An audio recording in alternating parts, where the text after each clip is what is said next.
নারী শক্তি ও মেধাকে সামনে রেখে দলকে শক্তিশালী করার ডাক দিলেন মন্ত্রী চন্দ্রিমা ভট্টাচার্য। সভাস্থলে উপচে পড়া ভিড় তৃণমূল কর্মীদের। উপস্থিত চন্দ্রিমা ভট্টাচার্য, করবী মান্না, স্বপন নন্দী, রামেন্দু সিংহ রায় থেকে আরম্ভ করে বিভিন্ন এলাকার তৃণমূল নেতা নেত্রী এবং কর্মীরা। শুনব চন্দ্রিমা ভট্টাচার্য কি জানাচ্ছেন, নিউজ অগ্নির পর্দায় দেখাবো।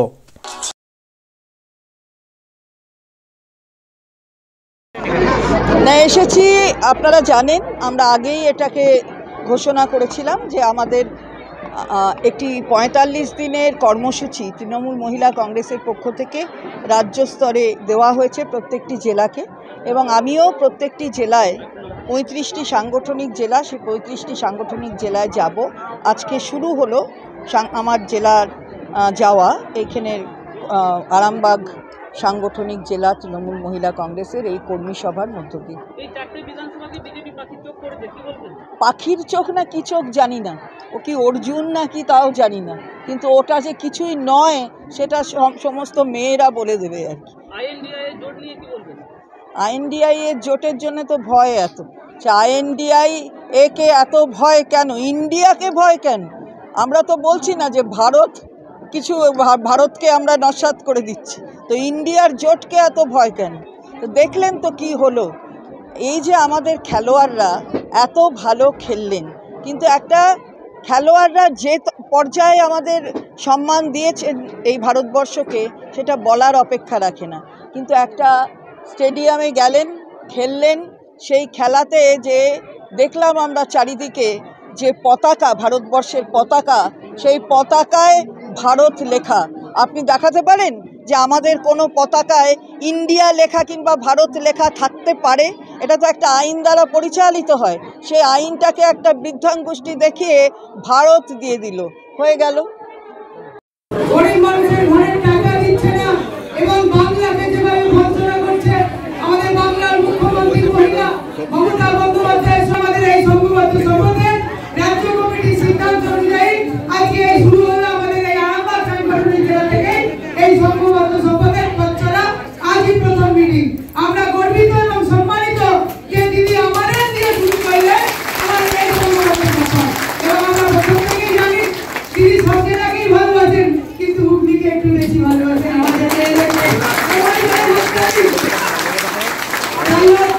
একটি কর্মসূচি আমরা তৃণমূল মহিলা কংগ্রেসের পক্ষ থেকে ঘোষণা করেছি।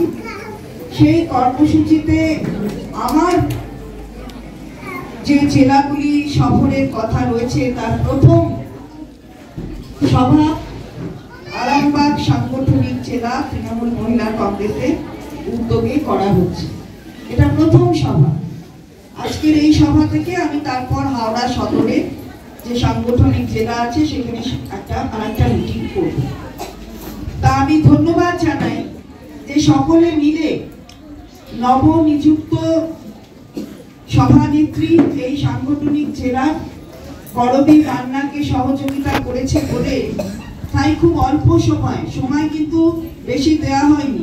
15 তারিখে আমরা মিটিং করেছিলাম আমাদের রাজ্য স্তরে, এবং সেই মিটিংয়ের পরে অর্থাৎ গত শুক্রবার, আর তারপর থেকেই মানে তার পরের দিন থেকেই কিন্তু কর্মসূচির নানা দিক সেগুলো তাদের করতে হয়েছে। আজকে থেকে জেলা সফর, সুতরাং আপনারা সবাই সহযোগিতা করেছেন। এখানে জেলার সভাপতি বিধায়ক রমেন্দু রয়েছে, এখানে চেয়ারম্যান সাহেব রয়েছেন স্বপন নন্দী মহাশয়, এখানে সমস্ত বয়োজ্যেষ্ঠ যারা দীর্ঘদিন ধরে তৃণমূল কংগ্রেসকে সমৃদ্ধ করে আসছেন, তাদের কাজের মধ্য দিয়ে, তাদের অভিজ্ঞতা দিয়ে। অপরূপা তো আছেই, আমি সকলকে, অপরূপা আমাদের সাংসদ রয়েছে, সবাই রয়েছে, আমাদের ত্রিস্তরের পঞ্চায়েতেরও অনেক পদাধিকারীরা এখানে রয়েছে। আমি সবাইকে শ্রদ্ধা জানাই, ছোটদের আমার অনেক স্নেহ ভালোবাসা। খুব ভালো করে আমাদের এই দলের কাজগুলো করতে হবে, সেই কারণেই আপনাদের সাথে সম্মিলিত হওয়ার এই সুযোগ আমরা নিজেরাই তৈরি করে নিয়েছি। 2024 লোকসভা নির্বাচন, এটা ঠিক কথা, একটি রাজনৈতিক দলের কাছে, যে কোনো রাজনৈতিক দলের কাছে নির্বাচন গুরুত্বপূর্ণ, কিন্তু আমরা যে রাজনৈতিক দল করি তৃণমূল কংগ্রেস, তাতে নির্বাচন হোক অথবা না হোক আমরা কিন্তু সব সময় কর্মীদের সাথে সম্মিলিত হওয়ার এই ধরনের সভা করে থাকি। এবং মহিলারা বিশেষ করে, আমি মহিলাদের ক্ষেত্রে দাবি করে বলতে পারি, মহিলারা যেভাবে এই সভাগুলি করে সেটা অত্যন্ত প্রশংসার যোগ্য এবং আমি সকলকে তার জন্য ধন্যবাদ জানাই।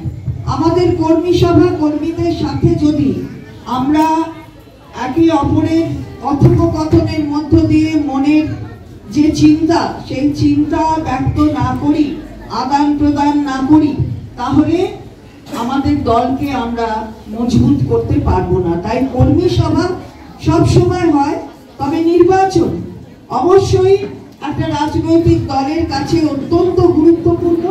এবং লোকসভার নির্বাচন 2024 নতুন বছর, এই 25-এর বড়দিনের পরেই নতুন বছর 24, আর তারপরেই একটা লোকসভা নির্বাচন হবে। এটা আমাদের সেই লোকসভা নির্বাচনে খুব বেশি করে মহিলাদের নানা কর্মসূচির মধ্য দিয়ে দিদির হাতকে শক্তিশালী করতে হবে। অভিষেক ব্যানার্জি যে আমাদের দলের সেনাপতি হয়ে কাজ করছে, দিদির কথা চারিদিকে সে যেভাবে তার কর্মসূচির মধ্য দিয়ে বলছে, আমরা তাদের সকলের হাতকে শক্তিশালী করব, দলের হাতকে শক্তিশালী করব। আমরা কিছু প্রোগ্রাম দিয়েছি, সেটা আমি পরে আসছি সেই প্রোগ্রামগুলোর কথা। আমি বলতে চাই যে আমরা কেন মেয়েদের নিয়ে এই সভাগুলির ওপর বেশি জোর দিচ্ছি।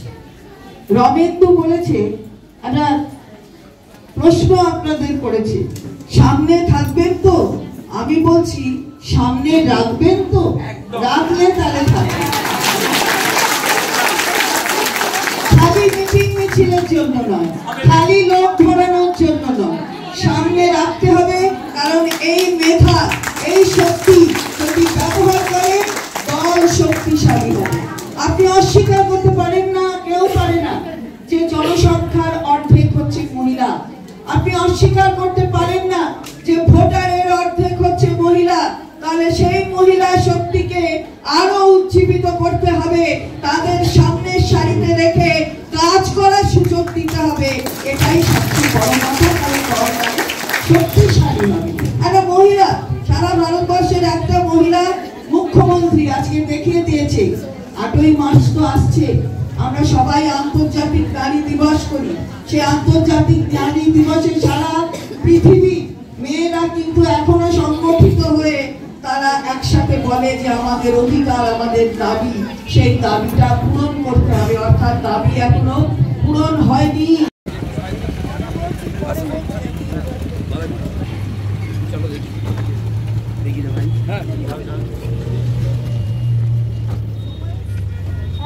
চন্দ্রিমা ভট্টাচার্য স্বাগতম।